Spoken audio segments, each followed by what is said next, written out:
ओम साई राम। सुखी, संपन्न और आनंददायी जीवन जीने की राह यानी भगवान श्री साई बाबा का श्री साई सच्चरित, ये पवित्र पावन ग्रंथ।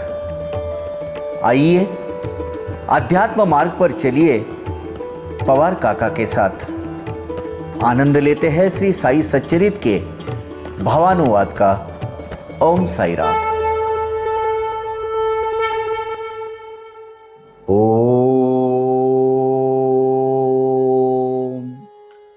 श्री साईनाथाय नमः। भावानुवाद श्री साई सच्चरित अध्याय 10। वो भी 36 से हम स्टार्ट करने वाले। 36 की जो है विश्व की निर्मिति की कालगणना हम देखने वाले हैं कि बाबा का अवतार कब हुआ। तो कलयुग का जिसकी पूरी आयु 4,32,000 है, उसमें 5,000 साल अभी खत्म हो गए हैं और ये 5,000 साल की गणना कैसी है वो हम अभी देखने वाले हैं। वो जो हम कहते हैं ना अनंत कोटि ब्रह्मांड नायक, ये अनंत कोटि ब्रह्मांड नायक यानी अनंत कोटि ऐसे विश्व है, ऐसे ब्रह्मांडों की निर्मिति। अरे ब्रह्मांड की निर्मिति कैसी होती है? अपने वेद वेदांग धर्मशास्त्र अनुसार परमेश्वर की एक श्वास से एक विश्व की निर्मिति होती है। जब एक विश्व का निर्माण होता है तब उसी विश्व का निर्माण, संचलन तथा नियमन करने वाले 3 स्वयंभू देव निर्माण होते हैं। वो हेड ऑफ द डिपार्टमेंट, उत्पत्ति स्थिति लय वाले। कौन? ब्रह्मा, विष्णु और महेश। पहले ब्रह्मा कार्यरत होते हैं। ब्रह्मा कार्यरत कैसे होते हैं? क्योंकि विश्व की निर्मिति शुरू कर देते हैं। श्रीमद् भागवत पुराण के आधार से ब्रह्मदेव की आयु, ब्रह्मदेव की आयु से 100 वर्ष होती है। एक आयु यानी ब्रह्मदेव की आयु, यानी ब्रह्मदेव कब होते हैं? वो जब विश्व की निर्मिति होती है, उसके अंदर वो जो देवता है उसकी आयु 100 साल की पकड़ी गई, यानी ये वो विश्व 100 साल का पकड़ा गया है। ब्रह्मदेव का एक दिन, ब्रह्मदेव के एक दिन में 14 मनवंतर होते हैं। गणित सीख लीजिए, जिसको अगर लिखना है लिख लो, या तो भावानुवाद साई सच्चरित पढ़िए। अब एक मनवंतर, मनु के कार्यकाल को मनवंतर बोलते हैं। ऐसे 14 मनु होते हैं। ब्रह्मदेव का एक दिन, उसके 14 मनवंतर यानी 14 मनु उसमें कार्यरत होते हैं। ऐसे एक मनवंतर होता है, एक मनु का कार्यकाल, उसमें 71 महायुग होते हैं। अब महायुग क्या है? महायुग के 4 युग होते हैं। देखो अभी विश्व की काल रचना देखो। ब्रह्म का एक दिन, एक विश्व की जो आयु है, आयु मर्यादा 100 साल की, उसमें ब्रह्म का एक दिन यानी एक कल्प जो है उसमें 14 मनवंतर। 14 मनवंतर यानी एक मनु यानी एक मनु का कार्यकाल। ऐसे 71 मनु, इसमें एक मनु का 71 युग होते हैं, उसमें 71। और एक युग में, एक महायुग में 4 युग होते हैं, और वो युग होते हैं कृतयुग, त्रेतायुग, द्वापर युग और कलयुग। अब कृतयुग के मानव वर्ष अगर गिने जाए, मानव वर्ष, तो 17,28,000 मानव वर्ष होते हैं। आदमी अपने हिसाब में बात करते हैं। त्रेता युग में 12,96,000 होते हैं, 4,32,000 उससे कम होते हैं। द्वापर युग में 8,64,000 होते हैं, और उसके आधे कलयुग में होते हैं 4,32,000 मानव वर्ष। यानी एक अभी मानव वर्ष 71 महायुग यानी एक मनवंतर, अर्थात 71 इंटू 43,200 ये जो मानव वर्ष है उसका एक महायुग बनता है। ऐसे 71 यानी 30, 67, 20,000 मानव वर्ष, यानी 30,67,20,000 मानव वर्ष होते हैं। उसके आगे तो मैं गिन भी नहीं पाऊंगा। ये 14 मनवंतर मैंने ब्रह्मा का एक दिन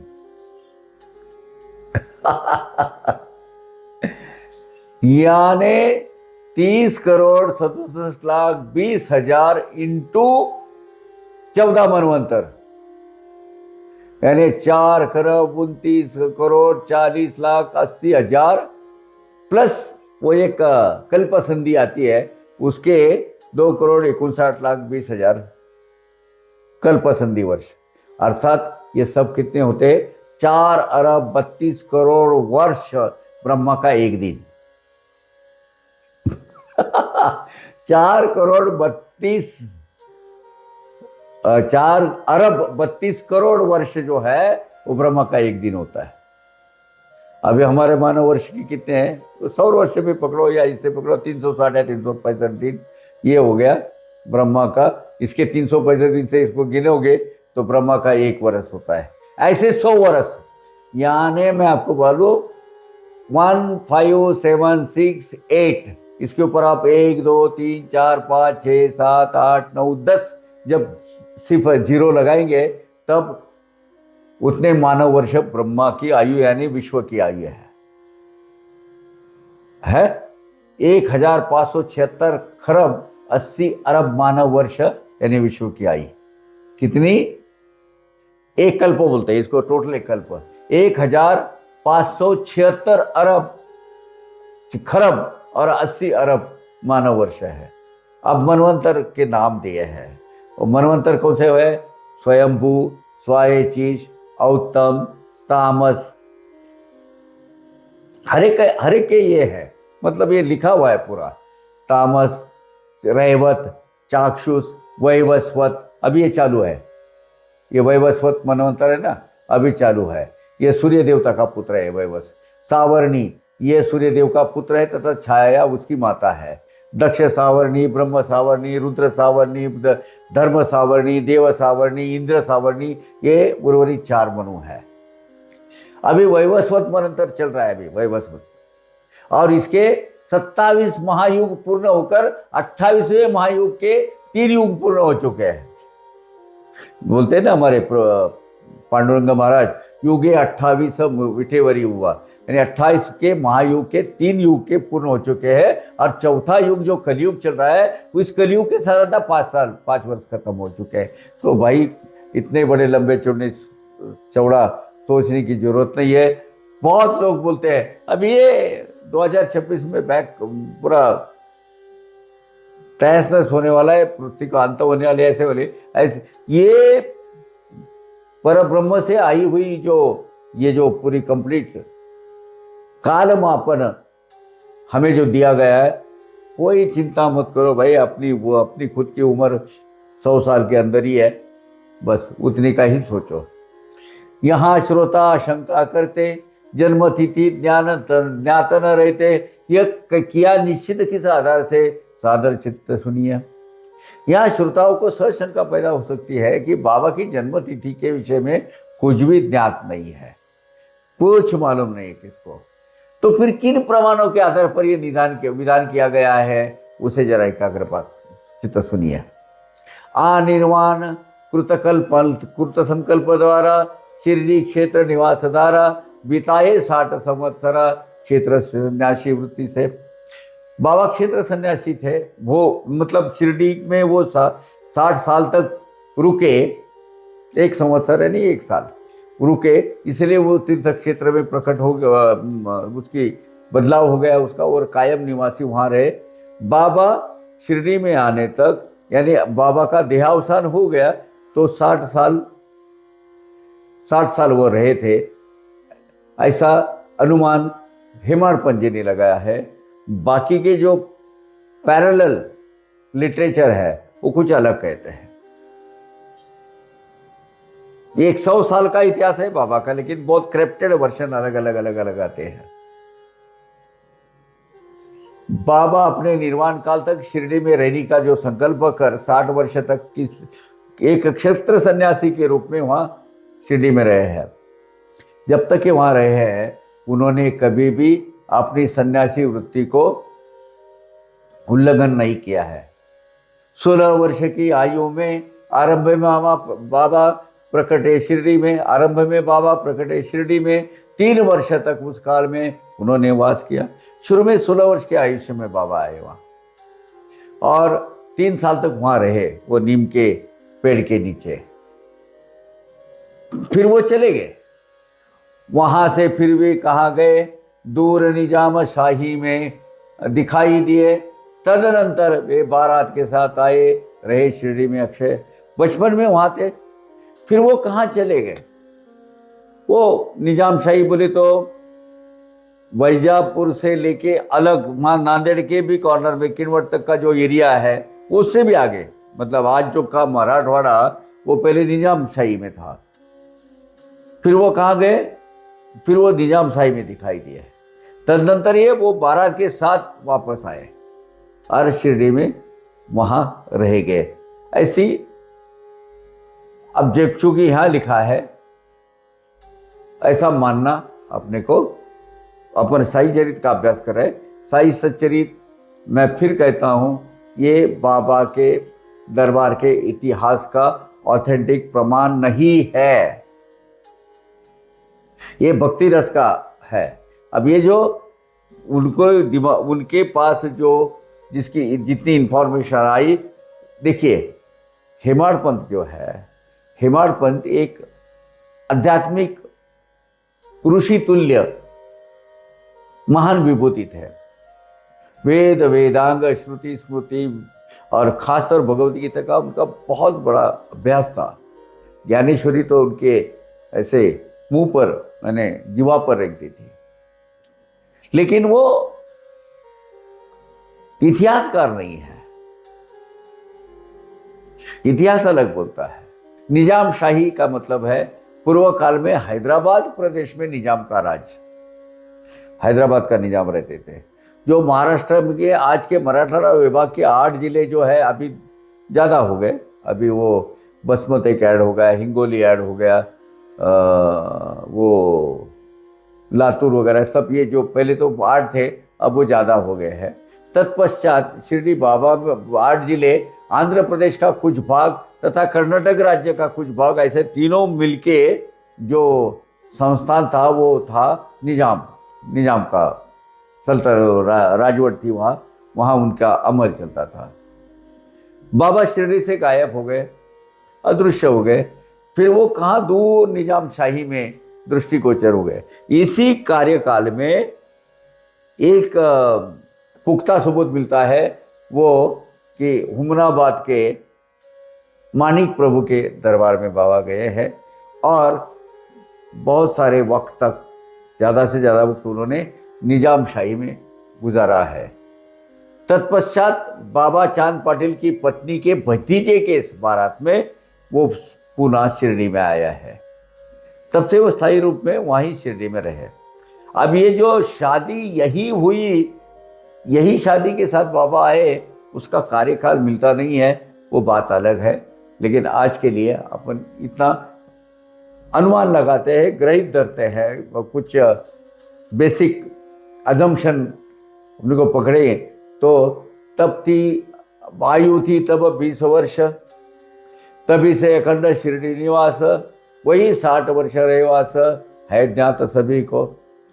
जब वे विवाह की बारात के साथ आए तब उनकी आयु लगभग 20 वर्ष की थी, ऐसा अनुमान उन लोगों ने लगाया। उस समय से लेकर 60 वर्ष तक वो बाबा शिरडी में उनका निवास रहा, यही सब जानते हैं, मतलब पता है। शके 1840 में अश्विनी शुक्ल दशमी में विजयादशमी के शुभ मुहूर्त में बाबा ने निजवास पाया। बाबा कब गए? शके 1840 के अश्विन शुक्ल दशमी को अर्थात विजयादशमी के शुभ मुहूर्त पर बाबा ने देह त्याग किया। एवं 80 का अर्युर्दाय सुरमान से ये निश्चय कि शके 1760 होय जन्म निर्माण, शके 1760 होय जन्म निर्माण बाबा का। 1760 यानी उसमें अगर 78 की नहीं, 78 की जो शक जो सनावल है और अपना इंग्लिश सनावल, ये दोनों में 78 का अगर ऐड करें आप तो वो इंग्लिश आता है। यानी लगभग 1938 में बाबा का अगर जन्म हो गया होगा तो 1938 के करीब होगा। इस गणना के अनुसार बाबा का जीवन काल साधारणतः 80 वर्ष का था और ऐसा निष्कर्ष क्या निकाला जा सकता है, अर्थात इस अनुमान से शके 1760 में बाबा का जन्म हुआ होगा। अगर होगा तो काल के माथे भेजो धरते पाद, ऐसे बहुत महात्मा की आयु मर्यादा हो पाए क्या निश्चित, असाध्य अभेद ये कार्य। बस हेमाड़ पंजी ने खुद ही अपनी असमर्थता व्यक्त की है इस मूवी के माध्यम से। क्या कहते हैं, जिस परब्रह्म काल के भी सिर पर पांव रखने वाले यानी कालातीत है, ऐसे संत महात्मा की आयु की काल मर्यादा करना असंभव कार्य है, नहीं हो सकता, असंभव है। यानी इसका कोई ठिकाना, इसका कोई अता पता नहीं है। महात्मा नित्य निज स्थान पर स्थित, जन्म तथा मरण विरहित, सूर्य को कैसा उदयास्त, वह वही अचल सदा सदा रहता सदा। अब संत महात्मा जो होते हैं वो जन्म मरण से परे होते हैं, उन्हें जन्म होता ही नहीं और मरण भी होता नहीं, वे निरंतर अपने स्थान पर ही स्थिर रहते हैं। सूर्य का कभी उदय अथवा अस्त नहीं होता। सूर्य का कभी उदय या अस्त होता है क्या? सूर्य तो अपनी जगह पर है। ये तो हम कहते हैं अपने कन्वीनियंट के हिसाब से, सूरज डूब गया, सूरज का सूर्योदय हो गया। नहीं, ये काल मापन के एक माध्यम हमने बनाया है, बाकी इसका सूर्य के डूबने से, आने से, जाने से कोई संबंध नहीं। तो ये एक जगह है, सूर्य का कभी उदय होता नहीं है, सूर्य का कभी अस्त होता नहीं, वो एक स्थान पर ही निश्चित होता है। ये अपनी पृथ्वी ये घूमती है सूर्य के इर्द गिर्द, उनके चक्कर लगाते रहती है। शके 1603 का वर्ष आते, रामदास समाधि ले लेते, पूरे 2 शतक भी न बीतते, उदयमान हुई ये मूर्ति। अब यदा यदा ये धर्मश के हिसाब वो भगवान की उक्ति अनुसार ईस्वी सन 1681 में स्वामी रामदास इन्होंने समाधि ली। इसका शक आता है 1603 के वर्ष यानी 1681। तदनंतर 200 वर्ष के भीतर ही, तदनंतर 200 साल भी नहीं बीते होंगे, साईं बाबा का ये अवतार प्रकट हो गया। अब वो उसकी स्थिति कैसी थी? भारत भूमि यवनाक्रांत, हिंदू शासक पादाक्रांत, भक्ति मार्ग हुआ लुप्त, धर्म रहित लोग हुए।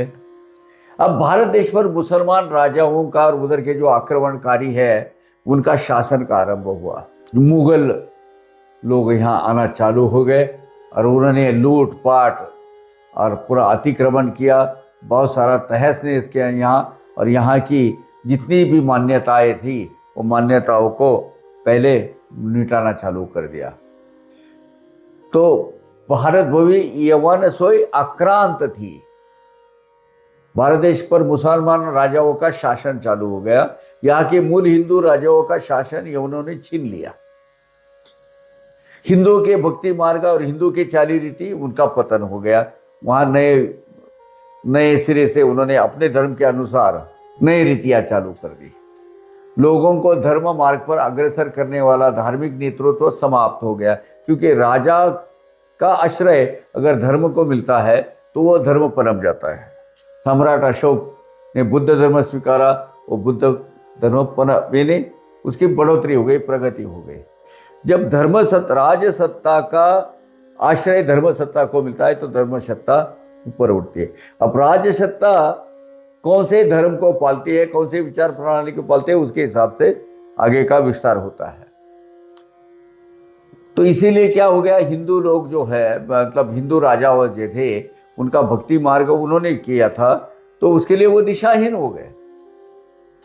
हाँ, कुछ क्या पता नहीं चल जाता था क्या हुआ, क्योंकि जो हिंदू माइथोलॉजी है, हिंदू का इनका बंद, इनके मंदिरें तोड़ना या मंदिरों पर मस्जिद बनाना, उनके धर्म ग्रंथ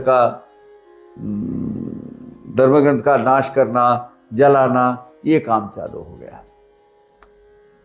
तब हुआ रामदास का प्रकटन, शिवराय को कर मार्गदर्शन, किया यमुनों ने राज्य रक्षण, गो ब्राह्मण संरक्षण किया।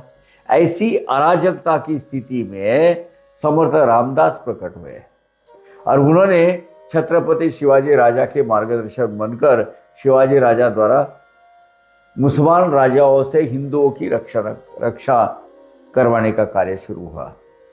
हिंदू स्वराज की रक्षा कर गो ब्राह्मण प्रतिपादक राज्य की स्थापना इस वक्त हुई। कब? 1630 से 1680, 50 साल की उम्र शिवराज को मिली। उनके जो आध्यात्मिक और जो गुरु थे या राजकीय गुरु जो दोनों बोले वो रामदास स्वामी थे। यही यहाँ इस मूवी में यही अर्थ बताते हैं। आज हम यहाँ इस एपिसोड को समाप्त करते हैं। अगले एपिसोड में आ जाएंगे आपके समक्ष हाजिर होके इस भावानुवाद साहित्य चरित की इस श्रृंखला में अध्याय 10 वो भी 49 के साथ में। तब तक के लिए आज्ञा दीजिएगा। ओम साई राम। अवघारंग एक झाला, अवघारंग एक झाला, रंगी रंगला श्रीरंग, रंगला श्रीरंग, रंगला श्रीरंग, अवघारंग एक झाला, अवघारंग एक झाला।